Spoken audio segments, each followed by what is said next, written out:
He just wanted a divorce. I didn't fight it. There will always be love there. We belonged together, and then the grenade went off. I pulled the pin.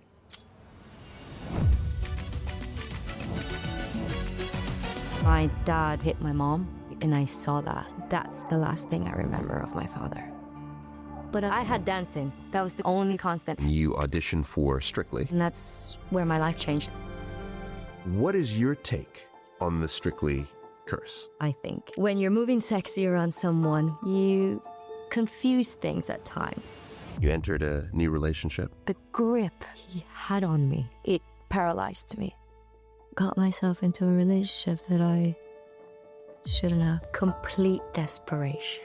The day of the wedding, my brother came up to me and he was like, "We can walk out right now." I've stopped chasing happiness. I chase ease. When I close my eyes and look within myself, who am I, Karen? You are valuable. Are you in love?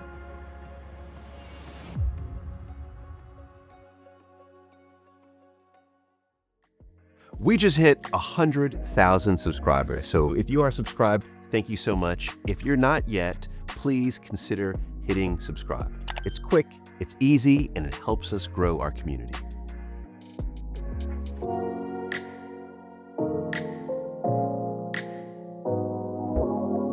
So can we begin with my favorite place in the world, even though I now live in London?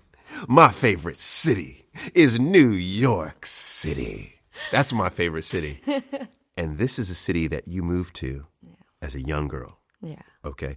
Can you talk about the move and where you moved from? So I was born in Venezuela, and at the age of 8, my parents decided to move to New York. What was the reason why your parents left Venezuela? You know what? I've had this conversation with my mom, and sometimes I think the real reason is because she didn't want him to go on his own. Your father? My dad. My dad was supposed to go to New York on his own to work, even though we had a pretty decent life in Venezuela. And it was mainly to change lifestyles and to kind of rebuild something new, maybe because they were having issues. And there was a divorce pending, or I'm not really sure what the dynamic was, but they were not in a good place. Okay. That's all the energy that I felt as a kid was that it was never a good thing when my parents were together. Wow. Roughly what year was that? 1990. Oh, yeah, I saw you. That's right. No. What did you think about New York when you got to the big city? I hated it. I didn't like it. It's cold. Yeah. I'd never worn a jacket before, or earmuffs, or gloves, or any of that stuff. So it was very different. And I mean, it was the Bronx. So it wasn't like, Fifth Avenue, beautiful lights, It was like gritty Bronx. People warming their hands, literally like coming to America, Was there a safe zone or safe space that you had in those early days in New York? I was introduced into this dance program. And that's when I was like, oh, quite like this. Drums, dancing, this is where I want to be. It felt safe. Yeah. So school safe, but dancing safer. Oh, yeah. Okay. Because there was a different way of communicating. Because of that, I started learning, English properly. And I started to learn to read properly. Because of dance? Because of dance. You did how so? I think it opened my mind up and opened my center up. It allowed me to not be here. I took my jacket off and I presented myself. That's one of the things they taught me, to present myself from here, from my sternum, from my throat. And I think that's when I started getting a voice. And then all of a sudden that kind of started, it helped me comprehend things better. In school in Venezuela, I had a really hard time learning how to read. And then they would hit you with a stick, or they would pull your hair. So it was a bit more aggressive in Venezuela. So I didn't want to read or learn or anything like that. So obviously moving to the States, and it really helped me with everything. What was happening in your home during that time? Because I would imagine that you initially you moved in, you said with family. Did you then move out from family, or what eventually happened? Well, I think they were friends of my father. So they weren't even family. Things were never good. Like even in Venezuela, it was like, I just remember dishes flying around and screaming matches. So once my dad was able to get a job and start doing stuff, then obviously he went his way and doing the things that he would always do. From what I could remember, it was like, cheating on my mom and kind of just not treating her right and leaving us, into the point where he eventually just left my mom and 3 kids. So then she took that, and we literally moved from room to room, or people's living rooms, because she couldn't afford an apartment. And then they would put like a little curtain, and we'd have 2 beds, and we've had our suitcases. And this happened for about a couple of years, actually. How old were you when your father left? He left within the year. So I was probably around 9. My goodness. And then I kept seeing him. But there was no help that was coming in. He's just someone that helped to give me life. I don't wish harm upon them, but I don't really care about them. It was just my mom carrying us, and her having to go and clean other people's homes to put food on the table for us, or to even try to get us into a little apartment that she could pay for. So it was... So then whenever I would go to school, I'd be happy because I had my space. Okay. This makes sense. How did you feel in those moments of change? Because those are significant moments of change. I mean, being uprooted from where you were born, moving to an entirely different country, let alone New York, which New York is a country within the United States, right? And the Bronx in particular. You know what I mean? Bronx was no joke. I'm from Queens, but Bronx, you could debate which one's worse, right? But so you were, so that's significant. How did you feel going through that change? You know what? If I think about it now, I think I was okay. I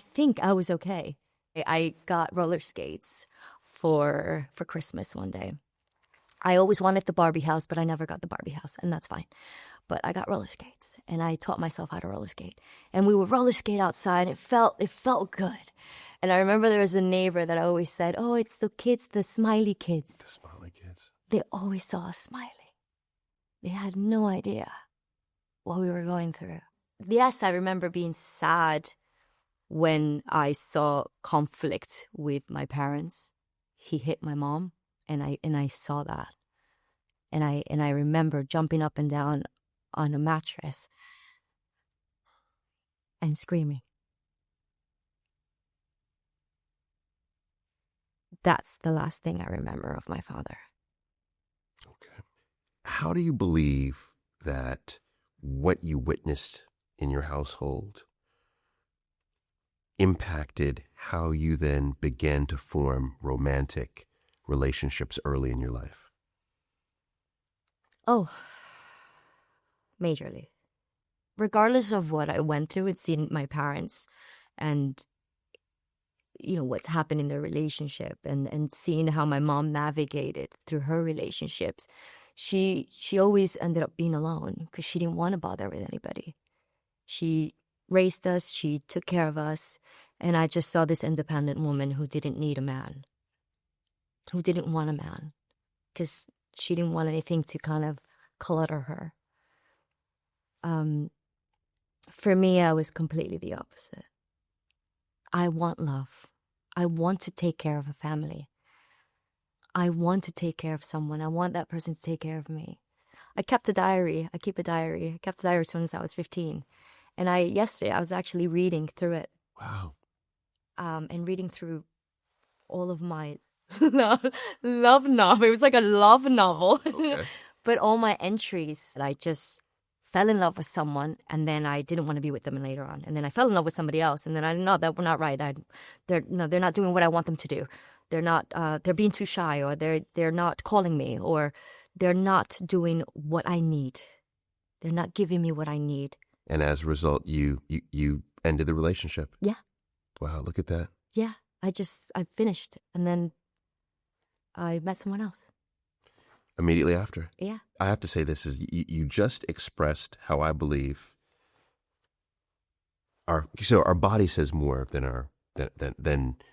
our words, right? Our body tells us. And when I think about feeling safe with someone, there is an exhale moment. And I find this all the time, especially with one of the projects I do, Married at First Sight, which I find to be very interesting, is that you see that there are two people meeting for the first time. And as soon as the groom turns around and looks at the bride, in the heterosexual relationships, looks at the bride, you either see an inhale or an exhale. If you look very closely, you'll see the two. The inhale signals, I don't know about this. Oh yeah, I knew about that. It's like, I can tell you that for sure. that's the inhale. The exhale is, I'm in. Yeah. I feel safe. But so your safe space, though, it sounds like was always still, you were dancing. So you're in performing arts school. So you had to test to get into performing arts school, I would imagine. So you're dancing. Career-wise, do you think professional dancer, or you think, no, I'm going to do something else? No, I didn't know. I didn't know what I was going to do. I just knew that this was my thing. Okay. That I love to do. And also at that time, I didn't know what the capabilities were, how far you could go with it. You know, there were no shows or anything that I knew about. How do you transition then to becoming a professional dancer? I auditioned for So You Think You Can Dance, and I got my first break. And it was the most intense period of my career. Publicly, it was the first time I was on television. The first time I was feeling there's bullies out there. There's people that actually don't like me. Anxiety kicked in. Am I good enough? Kicked in. Can I actually do this? And listen, it was incredible. I grew as a performer. I never knew I could do the things in such a small amount of time. The pressure that is put on television on you to deliver. What are examples of the pressure that you get from being on television, and the pressure is applied for you to perform? The different styles of dances that you have to do, and different personalities that you have to deal with, different choreographers, what they expect of you. Yes. The expectation is, well, you can't do this? What do you mean you can't do this? Why are you here? So you're constantly having to prove yourself over and over to people that you owe nothing to. But at the same time, they're trying to help you. Mm. But not the right way. It's just push, push, push, push, push. So you're pushing and you're not sleeping. You're in an apartment with 3 other dancers. And then you go on and you perform. And then you're in the bottom 2. And then you have to dance for your life. I feel like I've had to dance for my life the entire time. Now, isn't it, though, through dance that you meet your first husband? Yes. Okay. And it starts. And it starts. Yes. You know, and he introduced me into the world of ballroom dancing. Oh, really?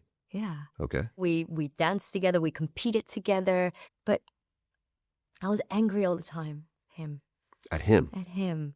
I was angry maybe at myself because I didn't know how to communicate. I didn't know how to if there were other girls, I was jealous because I didn't want the same thing to happen. I didn't want to go through what my mom went through.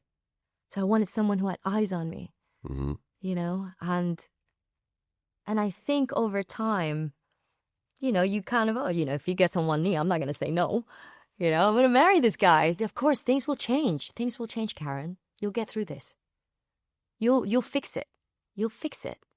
I never really thought about getting therapy yet. Okay. Because I was a bit crazy. But not in a... I just didn't know what love was supposed to look like. Sure. So I just fought it in my head. Well, I made something up. I made what I thought was what love was. Yeah. Also, there's something called repetition compulsion. Have you heard about this? No. Come on, you haven't heard about repetition compulsion? No, it's like, but yeah, it's called repetition compulsion. And what it states, it's a psychological term, right? And what it states is that we are pulled to what is familiar to us when it comes to our romantic relationships. So if we are used to something that is toxic, it's tumultuous, it's up and down, it's sporadic, right? Then if we see our parents go through that, that's familiar. So we find ourselves wanting that.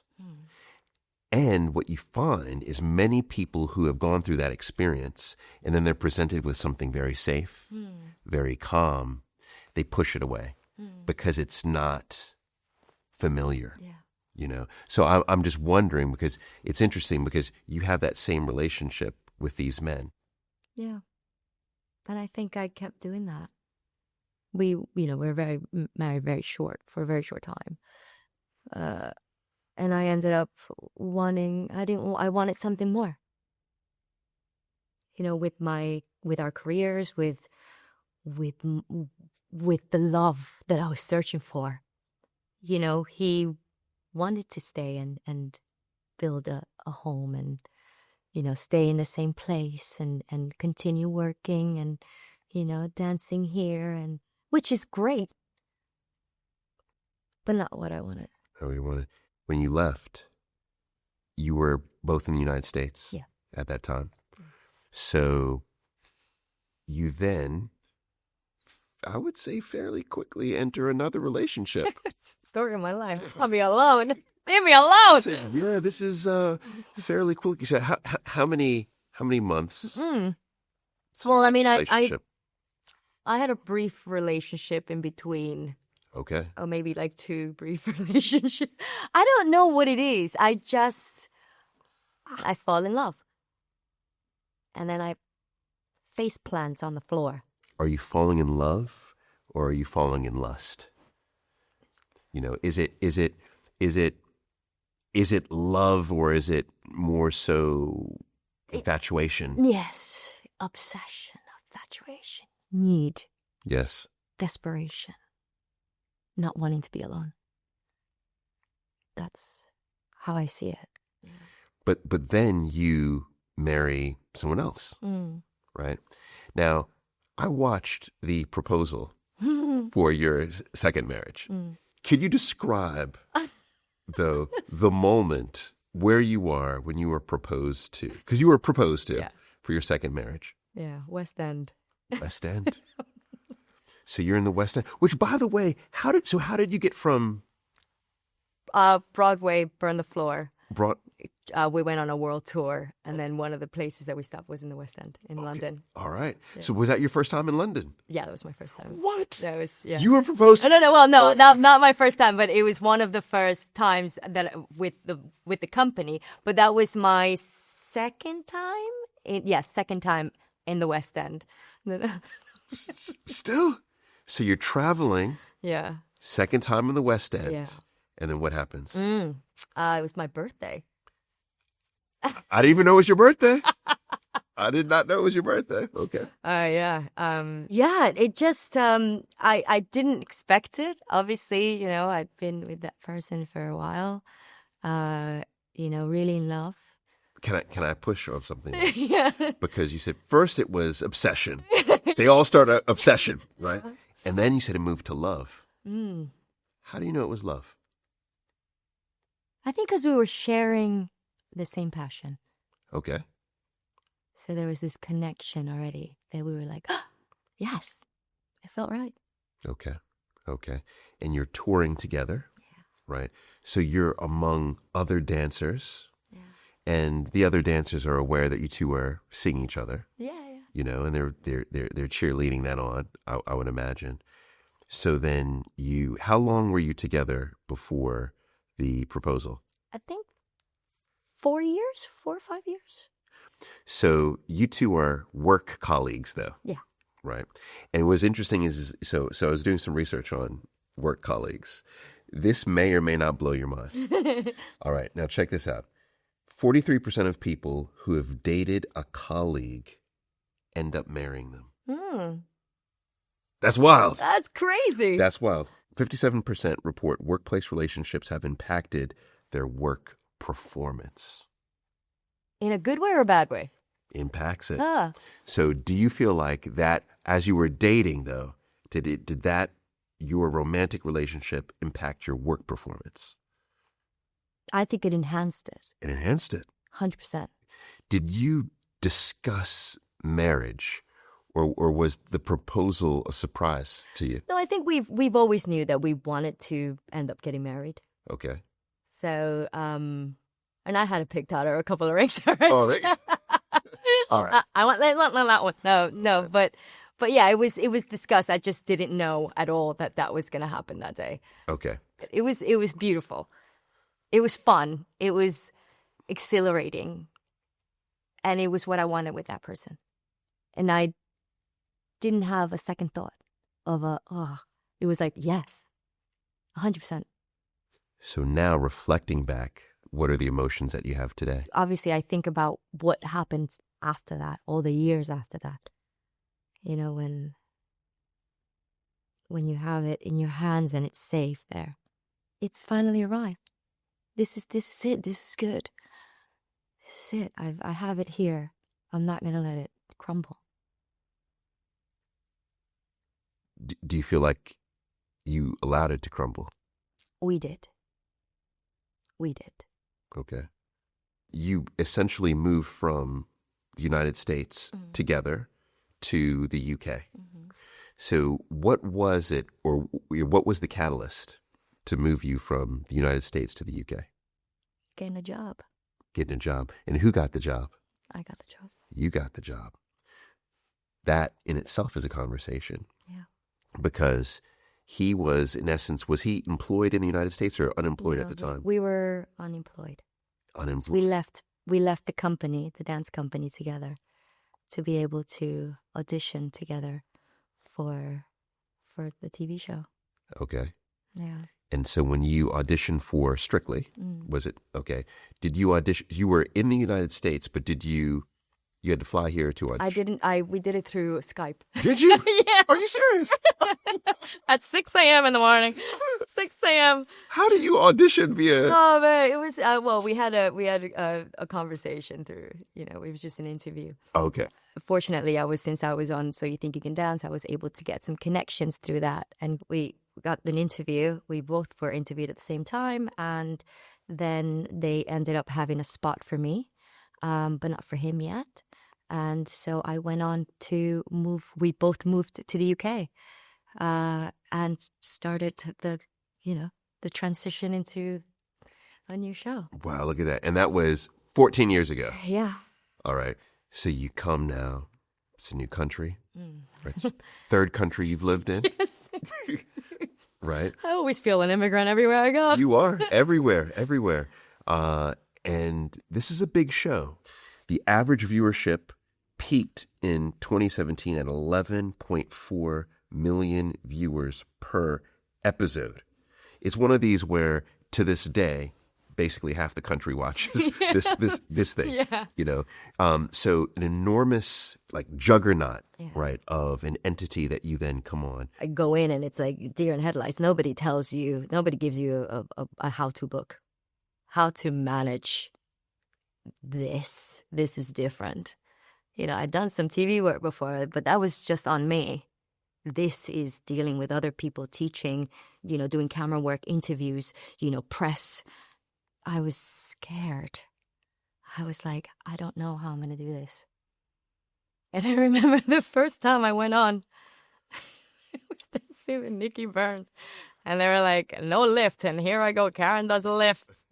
And I get a 2 from Craig. And I was like, okay, welcome to the show, Karen. Wow. Welcome to the show. But I wouldn't have had it any other way. There must have been a shift once he then, because eventually he becomes a dancer, a professional, should I say, professional on Strictly. So when that happens, how does the relationship change? How does your marriage change?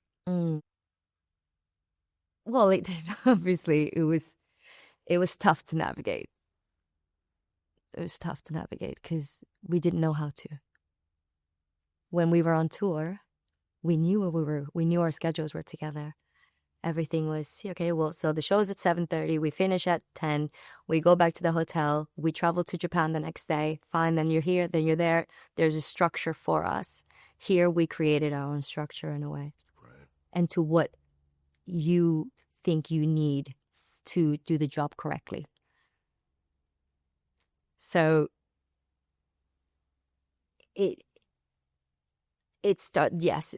was less time spending together, obviously. But again, we understood. It wasn't like you're working more than me. It was more of we just don't have time anymore. Right now, couples on average in the UK and the US are spending 1 hour together per week. And in that 1 hour, you're most likely talking about logistics. Mm-hmm. Can you do this? Can you pick this up? Paint this? Blah, blah, blah, blah, blah. And you can see couples drifting apart fairly quickly because we're just not spending time, together. And I'm not saying that's what happened, but it sounds like there was very little time that you were spending together versus maybe earlier in the relationship where you were spending all of your time together. Yeah. So how does the relationship eventually end? This one hurt. Because we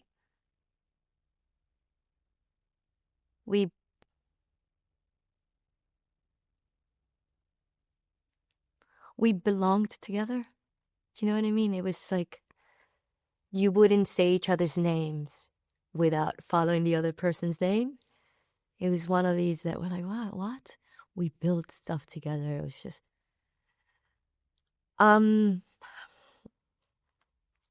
I felt that he distanced himself from me, but I was probably doing the same. Because I felt if you didn't want me, then okay, and I'll retreat. I'll give you your space. It was one of those that we're both not talking about it. So I'm like, do you want a divorce? Do you want to split up? I don't know what I want to do. What do you want to do? Do you know what you want? I don't know what I want. Okay, so are we broken up? Or so it took a while, actually. It took about a year. Behind the scenes. In front of the scenes, everything was normal. So you were pretending. Yeah. So you were still on the show together, pretending. Yeah. We fell apart. And me not knowing, obviously, I didn't know what was happening in his mind, whether he wanted to be with me or not, or I knew that I would have worked on it. I would have stayed. But at the same time, I couldn't be with someone who wasn't sure of whether they wanted to be with me or not. I couldn't just wait. I waited for a while. And I was giving him his space to think. And then, funny enough, I met someone. And, we weren't together, but we were together in the public eye. Wow. Makes it even more complicated. So when you meet someone, and it wasn't someone that I dated or something, it just happened to be someone that I just saw a couple of times, and I got snapped up. Oh. And then all of a sudden, I was just walking with this person, and then all of a sudden, I'm portrayed as someone that I have cheated on him. And then obviously he saw the pictures and was like, what? So there was a big misunderstanding in all of that, because I was literally waiting to be loved. So when that incident happened, what was the conversation that you and your ex had? He just wanted a divorce. But I didn't fight it. Because I was already... It's almost like not, and this is probably not the thing at all, but in my mind, it's almost like something had to happen in order for him to make a decision. Right. Because I wasn't going to make the decision. I wasn't going to pull the plug. So then I tripped, and then the grenade went off. I pulled the pin. Yeah. I see a parallel between this and this moment in your first marriage, because in your first marriage, you said that your partner at that time was in essence saying, "Tell me what you want me to do, I'll do it." In this marriage, I feel like you, in essence, were saying, "Just tell me what you want me to do, and I'll do it." Yeah. Is that the case? Yeah. Yeah. But I think there was a lot of confusion and his going on with him as well. Like we were both in a very tough place. It was tough for him, tough for me. It was tough for both of us at that moment. Because I could see he didn't want to let go. But that didn't give him any choice. He had to do the right thing for himself. Yeah. But why is that? I think that the way that he grew up, they cared a lot about what people thought.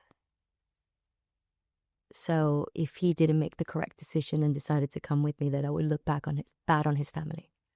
I think, and they were very much about what people think about them, and in which I didn't care. This is my life. You don't pay my bills. You didn't put me through dance school. You didn't do anything for me for my career. I built myself, and I'm with this man. So, yeah, he didn't even want to talk about it. And again, I respected that. Okay. And that's fine. That's fine. At least I was getting an answer. And at least I could bow down and go, okay, I understand. Yeah. Fine. How did you two continue to work together, given the fact that you divorced? The respect we had for each other in the workplace. We respected one another. We never said any bad word about one another. I think that's because we hold each other to such a high regard. There will always be love there. Okay. So we still danced together on the show, and we were still working around each other. We would still applaud each other, support each other. We never lost that. And that was what was really sad, that we couldn't transfer that onto our relationship. Yeah. I find that incredible because I think there's so many people who are in a work environment, they'll break up with their partner. They'll have a romantic relationship. They'll break up and they can no longer work at all. They can't even look in that person's direction. But here you two can still dance together.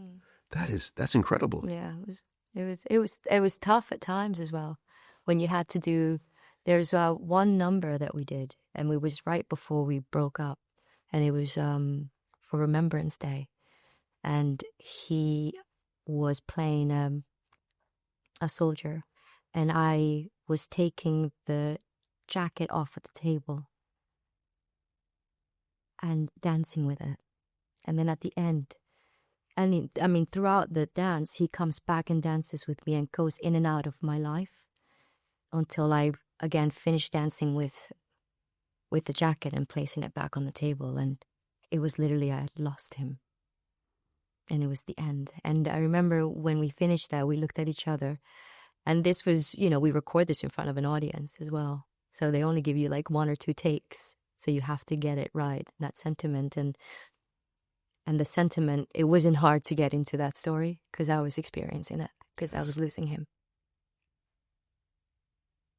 You know, it's so profound to think what is going on in your mind while you're performing. Yeah. You know, what you're either allowing or blocking out.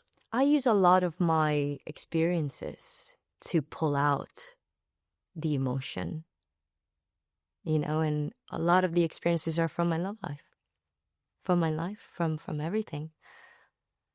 And that's what makes me open up. It cracks me up. You know, it makes me more vulnerable for my audience. I find it healing in a way because it stops hurting as much. Yes.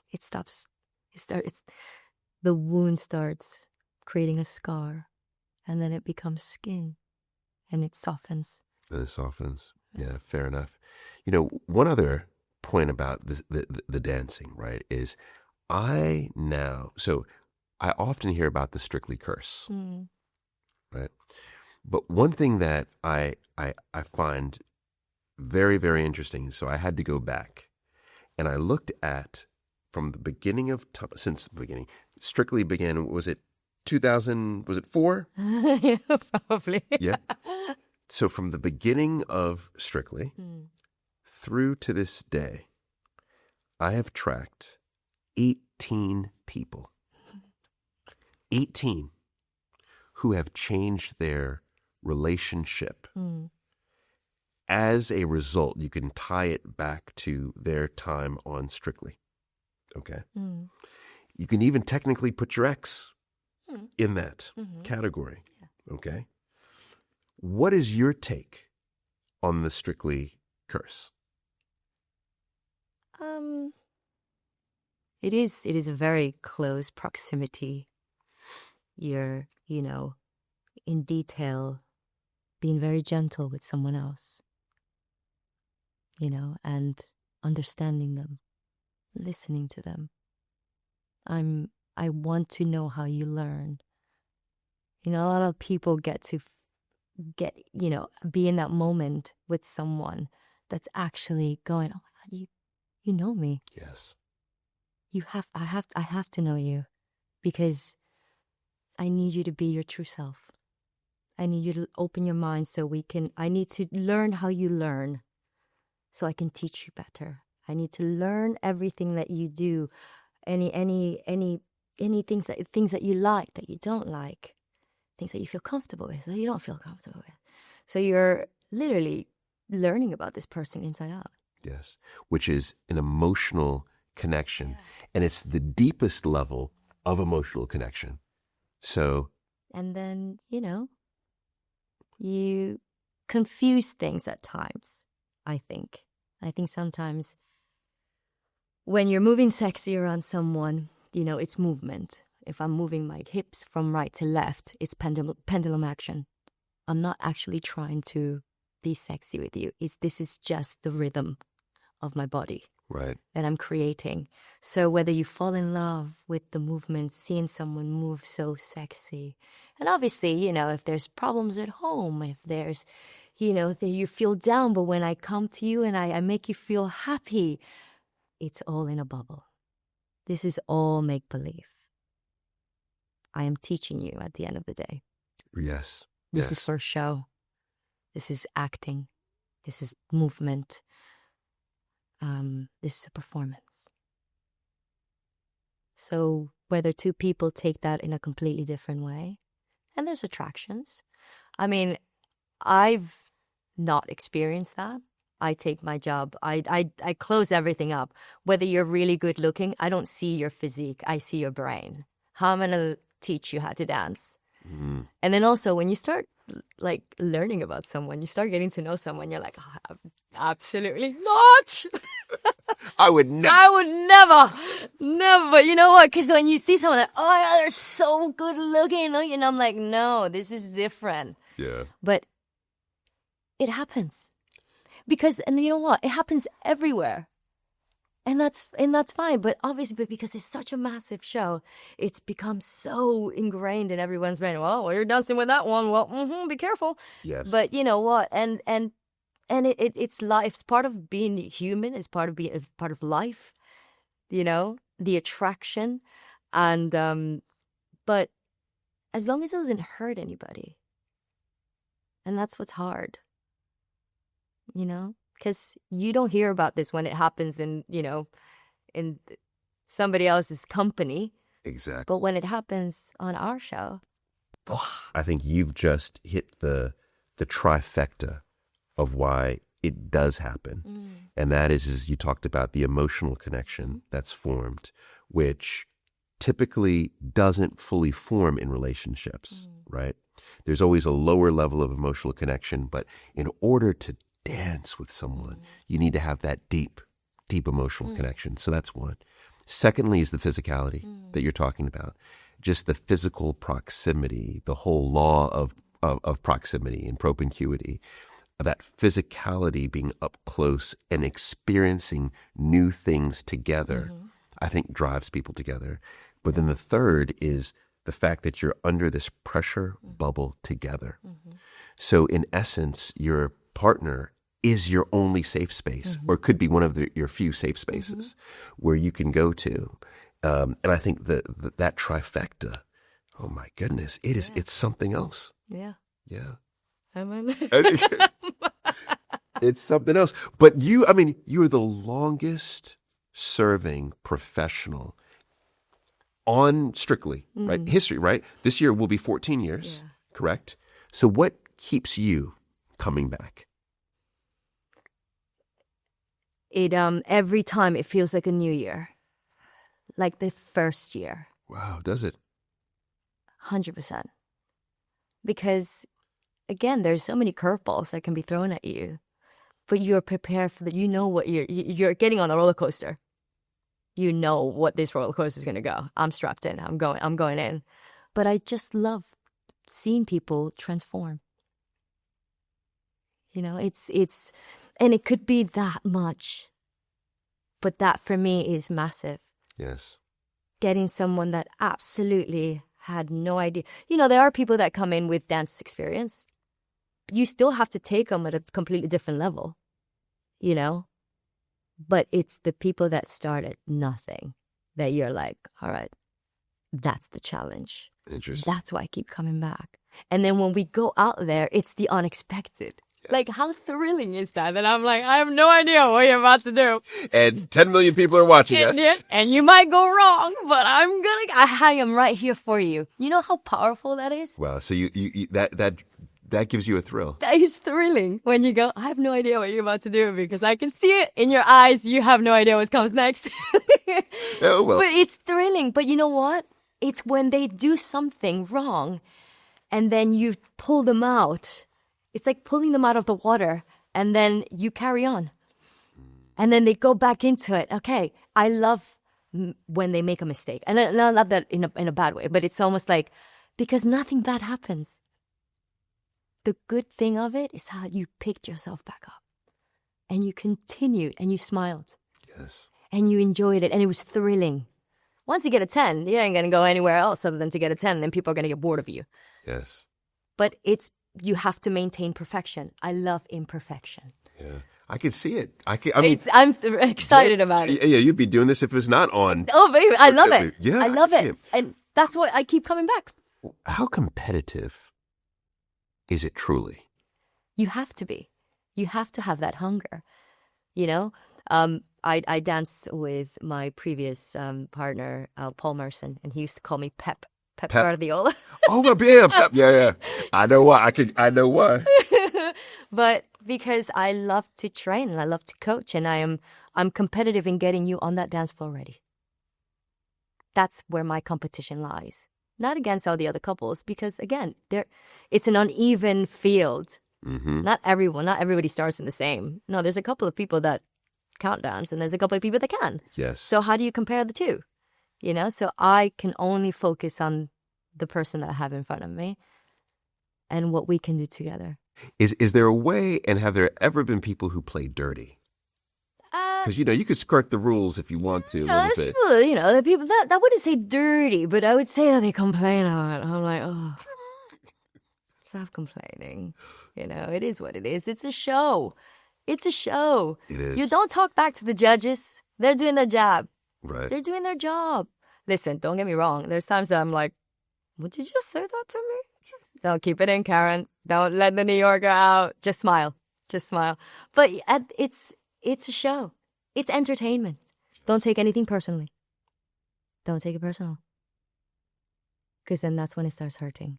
Mm. And that's when you become even more competitive and not in the good way. And then that's when the lights dim, everything becomes a bit like, because you start taking things personal. Yeah.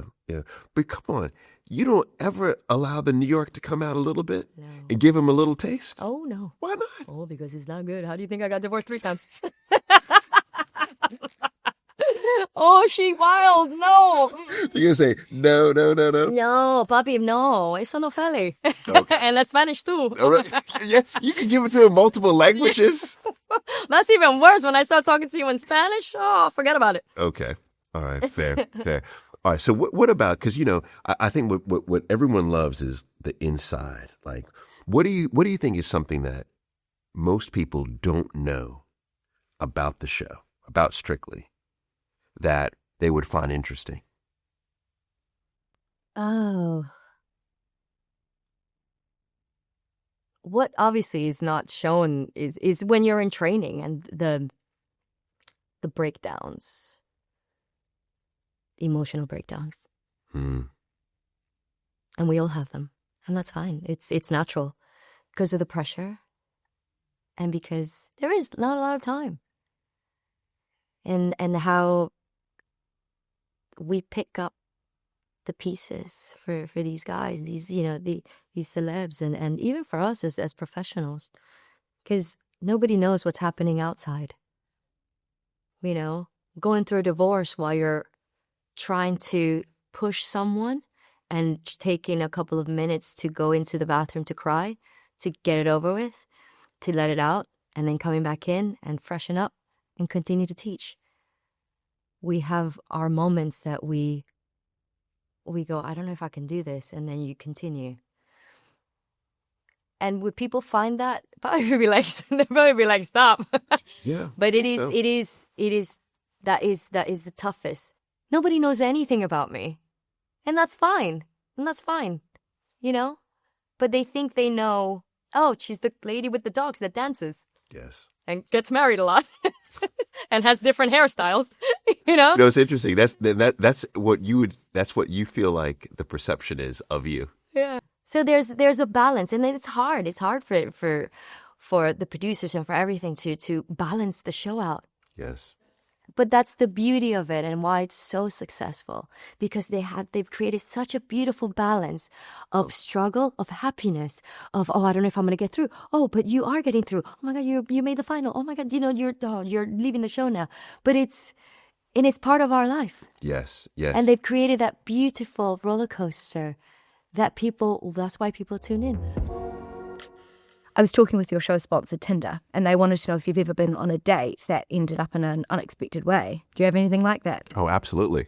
Endless stories. I mean, one in particular is that when Jill and I were dating, we went to a slam poetry competition, which I will say, I knew nothing about slam poetry. And that's when I learned that you snap your fingers, right, when you applaud. I specifically went there because I wanted to impress Jill so that I can get a little, I'll say, bonus afterwards, But what I learned through one of the poets is that we are all artists. The poet specifically said we are all artists. And that triggered something in me. It made me click to the point where I realized that I wanted to create. I wanted to figure out how to do that. So afterwards, we went out to eat, Jill and I, and we started talking about creating art together. And I learned from that date that the date isn't just about the other person. It's not about your physical pleasure. It's not about their physical pleasure. It's about what you can learn about life, about yourself. It was an unexpected outcome from a date. So wherever a date may lead, it starts with a swipe. That's why you need to download Tinder.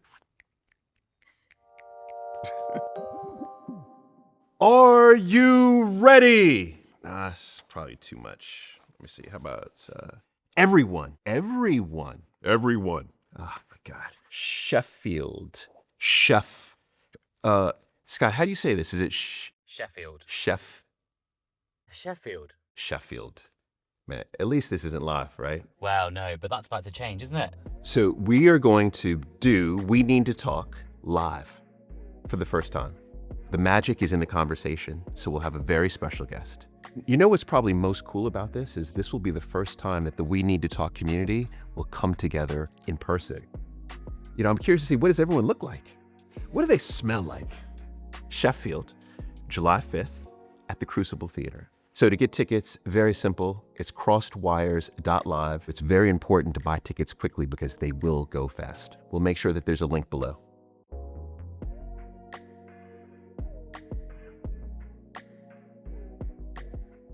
So because we haven't seen your roller coaster, when you think about the flow and the ebb, right?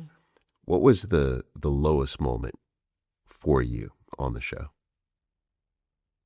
I think probably in the last couple of years. And you could see it in because I was changing. I cut my hair off. I didn't want anybody to see me as I was. I was changing. I was like a chameleon. I just wanted to blend in. But I was sticking out like a sore thumb because I was, with bleach blonde hair, like just tight, or like with a mohawk. I didn't know what I wanted to be. I just didn't want to be seen. Okay. If you're willing, can we talk about what has happened in the last few years of your life to make you want to not be seen? I got myself into a relationship that I shouldn't have. Can we, step by step, go through this? So when you were divorced for a second time, do you feel any of that weight on you? Yeah. I felt shame. I felt embarrassed that I couldn't keep anyone around me. And I had said to myself, I'm not gonna, I'm not gonna get into a relationship. No. Spend some time on your own. But I don't know how to be on my own. And that's so dangerous. And what's even more dangerous is when you go on social media. And then people are sending you messages and sliding into your DMs. And, they look the part. They say the right things. Right.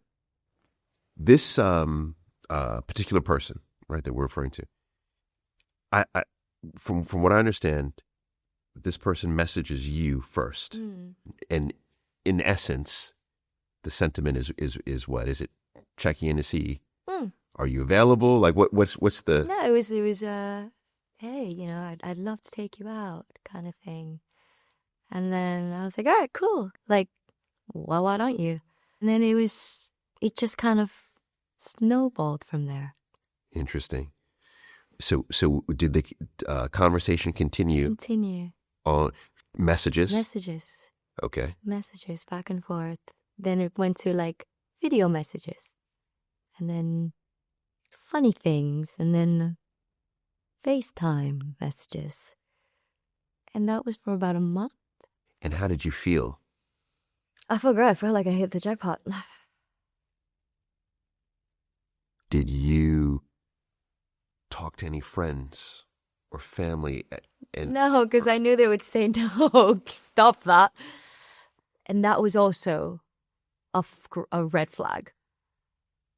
That I knew that I was being naughty, that I was being cheeky, and that I was doing the wrong thing. I agree. This is an innate flag. That is, if we are covering something up, innately we know it's wrong.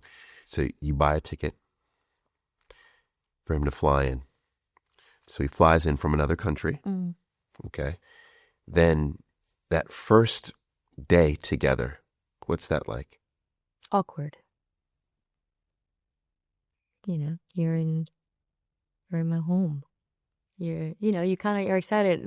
Not what I thought. At first I was like, oh, oh, but you're here now, so I have to make it work. That was my first instinct, like, oh. And then you're excited, you're like, oh, but, and then you look at the person. Physically, I wasn't overwhelmed. It was, and then I was like, oh, it's just nerves. Red flag. I knew. But why didn't I listen? Why didn't you? I don't know. Because I don't know what I wanted to prove. What did I want to prove? To who? To myself? Because I didn't tell my girlfriends or my family that I had a man flying over to stay with me, possibly live with me. Okay. But when he arrives, though, was the idea it would just be a pop in, pop out a few days, or what was the thought? We didn't have a plan. There's no plan? There's no plan. You're just coming. Okay, you're welcome to my home. Wow. This is now your home as well. Okay. And then from there, it just took over. I had pictures of me dancing with someone else around the house. I mean, I am a professional dancer. This is what I do. And he would take them down. Or anything that was like of just me, he took everything down. And he'd wanted to make the place his as well. Right. So did you both consider yourself what when he arrived? Was it, we're seeing each other? Yeah. We're seeing each other. But I would imagine, though, you paid for the ticket. Mm-hmm. So immediately you have to start spending for things together. Like, okay, we're going to eat tonight. Who's getting the groceries or who's... Mm-hmm. So when those things start happening, who's paying? Me. Always? Always. All right. But there's no flag. What's the excuse? I'm helping. In my head, I was like, well, of course he doesn't have a job yet. He's, and obviously he didn't come with anything. So I'm helping. And he would say to me, I'm going to get a job soon. I'm going to get a job, but, I'll try to help out as much as I can. But, I work hard for my money, and I, was bankrolling everything. Okay. Was there anything positive happening? I mean, you had companionship. I would imagine that's positive. But was there anything beneficial in your life with him being present? I was just not home alone. But there was nothing that was being integrated. There's nothing that kind of fulfilled me. But nothing, he wasn't providing anything. There was no enhancement in my emotional being or, physical being or in any way. I was going back to work. I was working. I was doing my thing, coming in and out of the house and just letting him settle down. Okay. So as he's settling, right, you're introducing him to friends and family. So the initial reaction from friends was what? They weren't excited by him at all. Because to other people, it was like a big no. Like, no, she'll get rid of him quick. And I didn't. Because it just got worse. I don't have what you have. Well, yeah, but I need to go to work every day. Yeah, but I never see you. But then, but why are you cheating on me? No, I'm not cheating on you. I just like he was accusing me. Yeah. So are you cheating? No, I'm not cheating on you. I just like that person's Instagram post. Are you sure you're not sleeping with that person? No. Can you send me a picture of where you are and who you're with? Yeah, I had to check in everywhere I went. There's people chasing me. You have to leave the house. What? What do you mean I have to leave? What? So I have to leave my house? But this is my house. Well, why do I have to? Yeah, you can't be here. So, and I left. And what's the logic of him saying that people are chasing him? I don't know. Obviously, whatever he had going on, whatever was happening, I didn't want to be a part of it. So I'd just leave. I'd just go away. And then I'd come. When can I come back home? 5 days later. Okay. Are the dogs okay? Yeah, they're fine. You can come back now. Okay. But the grip that he had on me, it paralyzed me. It's really hard to explain. When he proposed to me, I didn't tell anybody. And he was like, why don't you call? I'm like, no, I can't. They'll kill me. They'll be disappointed. But, I'm happy, of course, and I wouldn't wear it. Why was I so attached to this feeling of insecurity, of gaslighting to the max? In my previous relationships, there was no such thing as that. There are probably hints of it. Probably. But this was at a different level. It's interesting because I think that there's certain terms that we use nowadays and we misuse them. Yes. But I suspect in this case, this was actual gaslighting, or this could be. So what's an example of that? Once we got married, we moved. And he almost took me away from everything, took me away from my friends. And I was like, okay, great, that's fine. Let's move up. Bigger house. I can. The rent is lower. I can. I'll travel back and forth. And then it was the text messages that I would get. It was the attack of text messages. Finding myself. Sorry.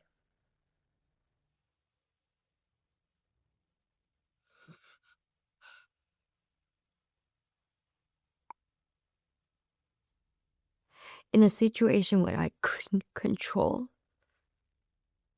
because I was afraid. Karen, did you fear for your life? At times.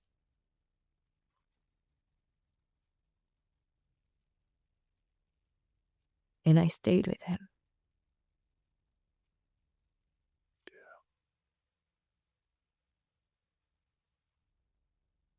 It's almost like he had a hold of me. And I just didn't know how to I started losing my hair, panic attacks. I couldn't sleep. I couldn't do my job properly. And I couldn't get away from him. I wasn't allowed to go to places with my friends because he thought that we would talk about him. And I was so battered emotionally that I just didn't care.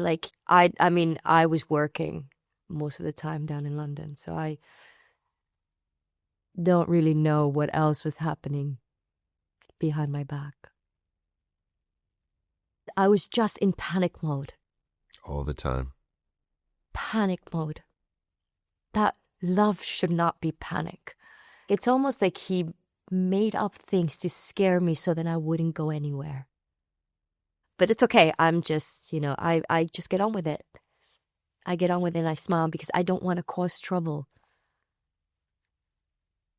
I don't want to shake things up because that will put you in a bad mood, which then makes my day really awful. And that's the state I lived in. Constantly. I lived in... are you okay? Yeah? Okay, great. He's good. Oh, yeah, I'm just with my friends. I got to bed early. No, I didn't. I would lie. So I was not only lying to my family and my friends about where I was mentally and how I was feeling physically, and they were seeing it. But I was lying to him as well. Because that's the only way that I could get through the day. That you can keep it. And that I keep, peace. While you're on Strictly. Yeah. you're going through this. Yeah. And so you said you started suffering with alopecia. The way that my body was telling me that there was something wrong with my central nervous system, emotionally, physically, everything was showing. To the point where the day of the wedding, my brother came up to me and he was like, "We can walk out right now. Walk out with me." My friends, everyone was like trying to stop this from happening. I wish they would have just taken me. I wish they would have grabbed me and just put me in a car and I would have kicked and screamed. But I wouldn't have gone through more hell. Because he didn't hurt me physically, so you couldn't see it. Oh, Yeah. it was that. Digging, punching.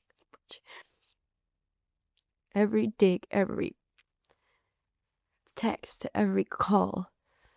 Why did I let someone do that to me? What's so sad in this is that you had loved ones Yeah. who wanted to pull you out, Yeah. right? But as you admitted, you were lying to them Yeah. as well. So they may not even have known the severity Yeah. of your circumstance. It may only have been you. What was the most challenging moment for you? I remember I went, there was a weekend that I had to work, but there was Pink was in concert. Okay. And my two best friends, we got tickets and I was able to get away as an excuse as well that I was working down in London. So I came down and it was just the weekend. And I cried for the first, I would say 35 minutes of the show. Mm. The freedom of being out there with my friends and then them holding me up and going, "You got this. You have to do this. You have to do this." And then obviously getting a call from him and going, "Why did you take your luggage?" "Yeah, but I was doing it because I'm bringing my dance clothes." "Yeah, but you never do that," because he was afraid that I was going to leave. It's almost like he knew what was coming. Okay. But I remember that moment of going, Is that you have to let go. I have to. You have to break free. Yes.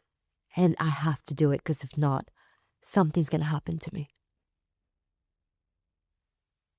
And as he started to suspect that you were trying to break free, did you feel the reins tighten almost? He became volatile because he started losing control of me. And it was game on for him. He pulled every shot. He pulled every string. He did everything he needed to do to try to get my attention, to try to get me away from what I was doing, to go and see him. To see him. So how do you step out of a situation like that? Well, I reached out to some of his family, and they were very supportive. And obviously they told me more that I was unaware of, a lot of the issues that were there that he had lied to me about. I always had someone with me. I brought my mom over from New York, so she was with me. Oh, interesting. Okay. And she's a pit bull. So she was ready with her bat. Yeah. And I obviously spoke to him. He was trying everything.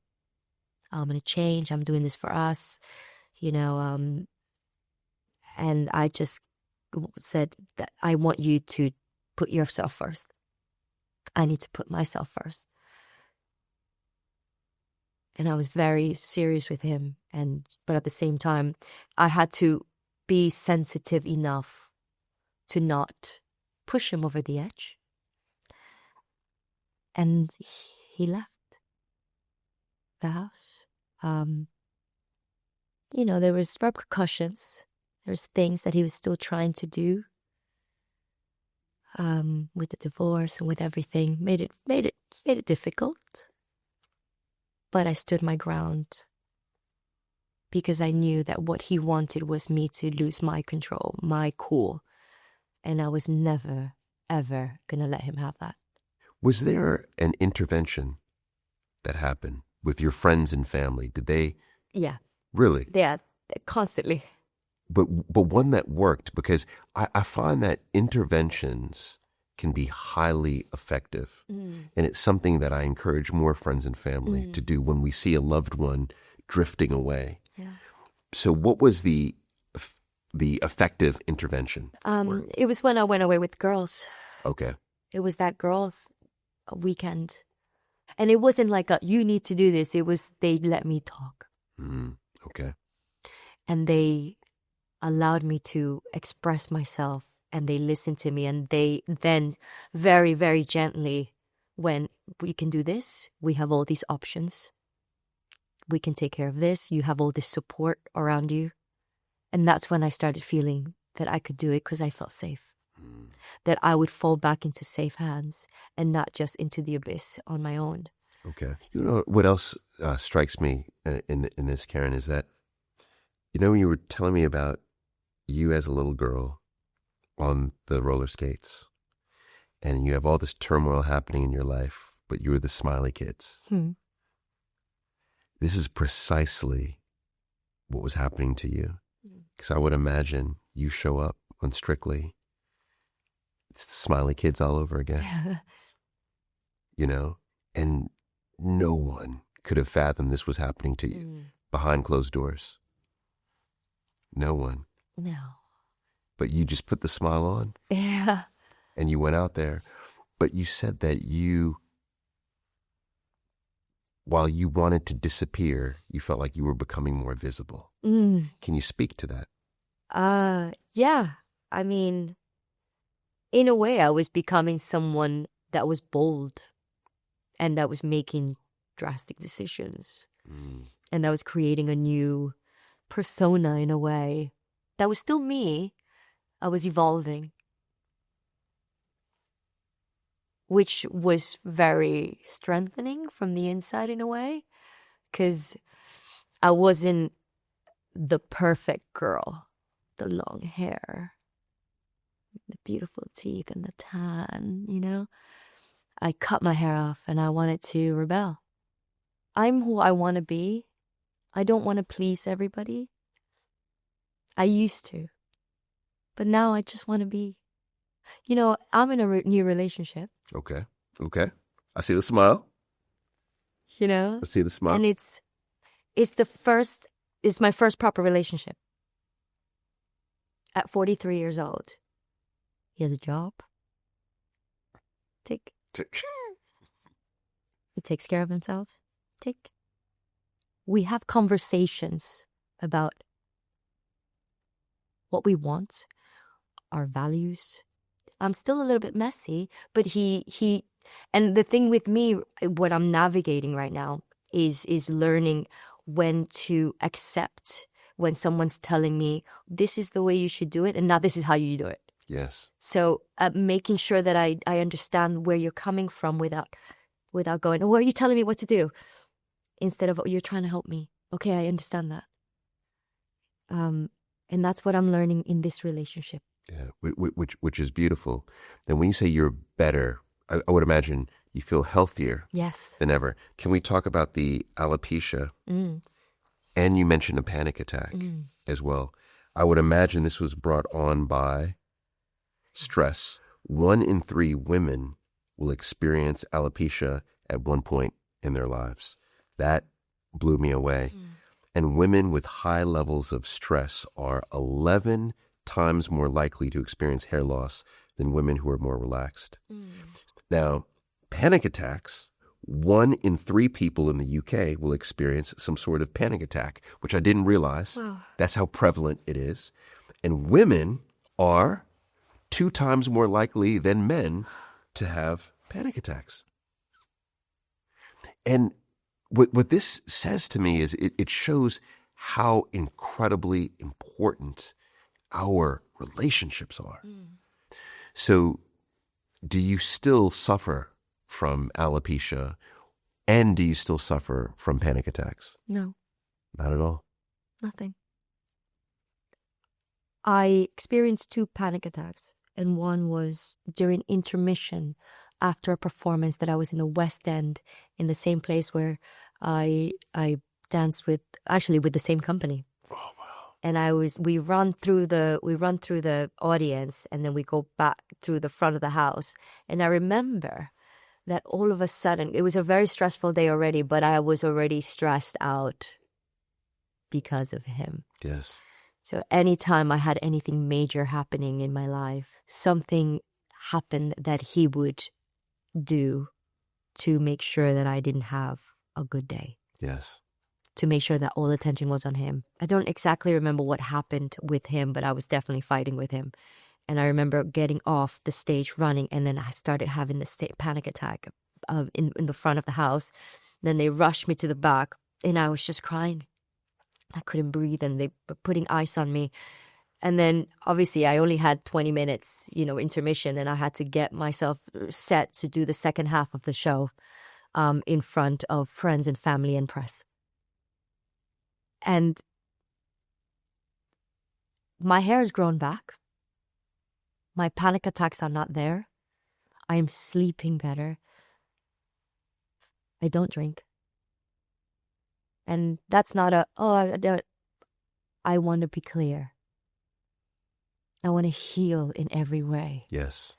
And now that you're in this very introspective place, looking back now, how do you think friends and family could have helped you prior to the intervention? Yeah. It's really tough because you are not thinking straight.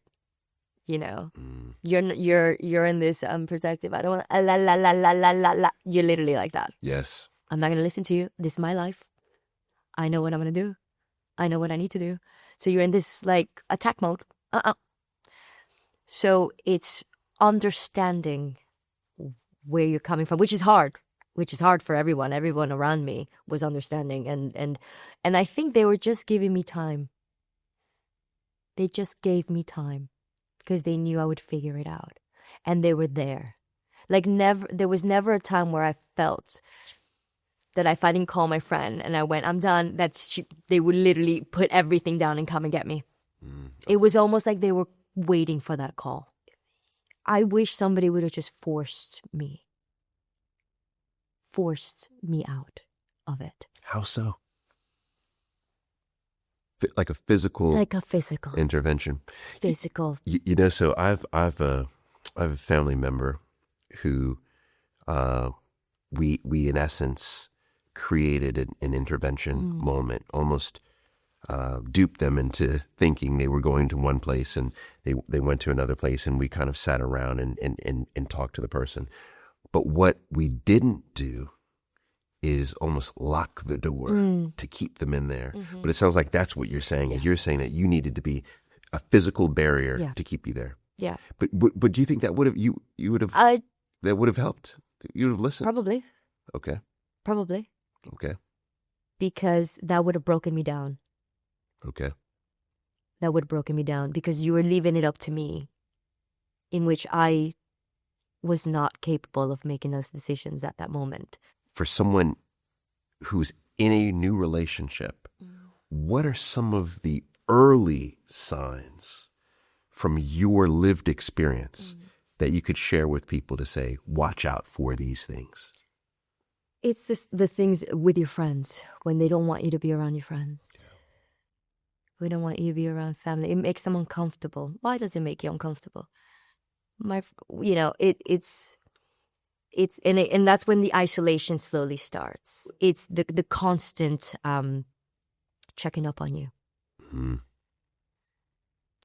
Where are you? What are you doing? Oh, I'm just here. And then they constantly keep at it, checking on you, who you with, what's going on. I mean, the fact that I had to send a picture of myself in my bed, making sure that nobody was next to me.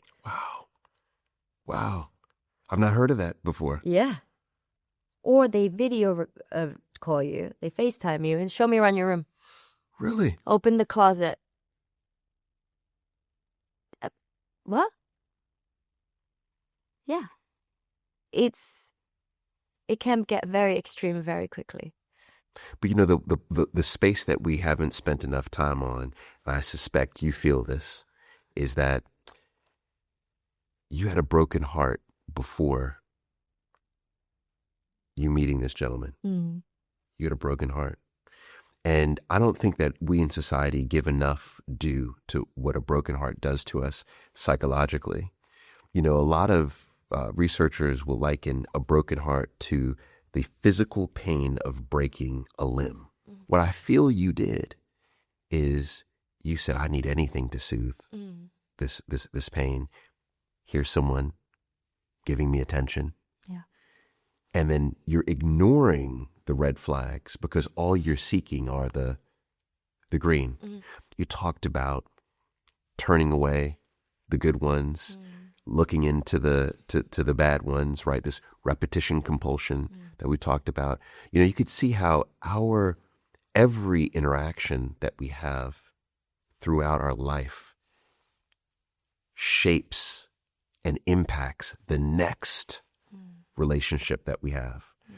And this is why I'm so happy to hear you talk about you being in a healthy space, in a healthy relationship, right? Because you've picked up lesson after lesson after lesson. Yeah. You have a master's degree. I want to write a book. In relationship lessons, you know what I mean? You have a master's degree out here.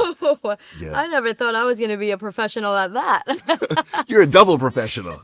You can dance and you have all this. You know, throughout your life, right? One consistent is that you are a hard worker. Yeah. Right? You are grinding. And the Speakeasy tour, I didn't realize how many dates did you do on the Speakeasy tour? 40. 40 dates. Yeah. All around the UK. Yeah. Yes. There was one I was trying to go to. Yeah, there was. I think I was filming, or I was in. I was filming somewhere. So the tour is over now. Yeah. But will it come back? We'll see. We'll see. Yeah, we'll see depending on scheduling, etc. But I'd love for it to come back. 100%. Okay. Yeah. All right. And then of course Strictly. Yes. Right. So this is 14th year on Strictly. Yeah. 14th year. Oh, yeah. Right. So longest running professional. Yes. How does that make you feel? Good. Good. I like it. Yes, I'm 43. I feel great. I feel on top of my game. I'm dancing really well. I feel stable. And that is one thing that I hadn't had in a long time. Mm. So to be back to a show that brings happiness, brings joy, you know, drama. Yes. It's great. Yes. And I would imagine contributing to that joy is, are you in love? Yes. There you go. That's joy. Yeah. It's good. I could see we're in the same zone in life. It's just like, we don't want any drama. You know, I have my own path. And I'll continue on my own little path. So on that path, what else is on the future of that path? I'd love to do a little bit of everything. Okay. You know, acting, hopefully, you never know, judging on Strictly. Oh, okay. You know, judging anywhere else in another country, in another language. I speak Spanish if anybody wants to take me. You know, who knows, writing a book, doing stuff. Yes. You know, and also being with the community, being with people, helping children, you know, dance and you know, helping adults dance and discover themselves, you know, from the inside. Yes. And that it's okay to feel a bit funny and feel a bit different. It's learn how to enjoy yourself. Yes. And I think we do need to start a petition to have you be a judge on Strictly. I think we could do that. That'd be brilliant. We could just make it happen. Someone has to leave first. No, we could just make that happen. No, just put an extra chair for me. Yeah. But no, I think that would be incredible. That would be incredible. Is there anything that we have not discussed, because we've talked about a lot. Oh, I know. But think, if there's anything that we have not discussed that you would like to. I'm not a victim. And I've risen from every time that I've been down. I've gotten up and I've continued. And that's what I will keep doing. And God help those men. Oh my gosh. I didn't know you were going to end it like that. But yeah, that was good. That was good. So then the final question that everyone gets, that is really my favorite question, is, Karen, when you think about how incredible your life has been, right, and the experiences that you've had many conversations with many people. What was the most memorable conversation you had? Who was it with? And what did you learn?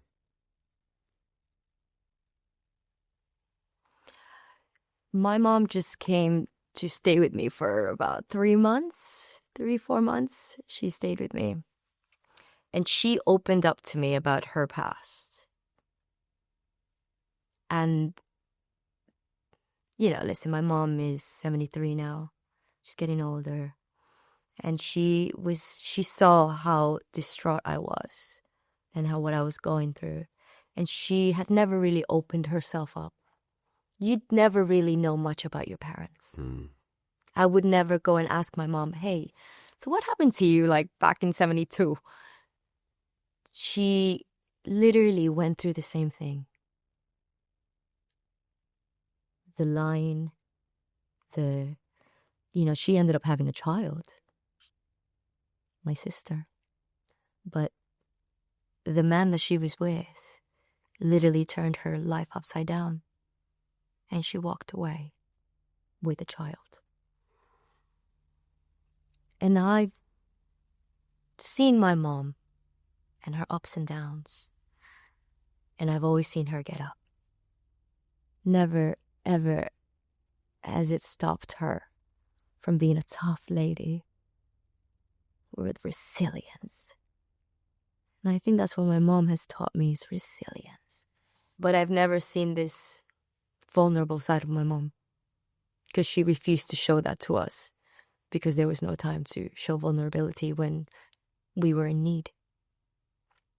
So to see her open up to me like that, it just showed me that I have the greatest role model in my mother.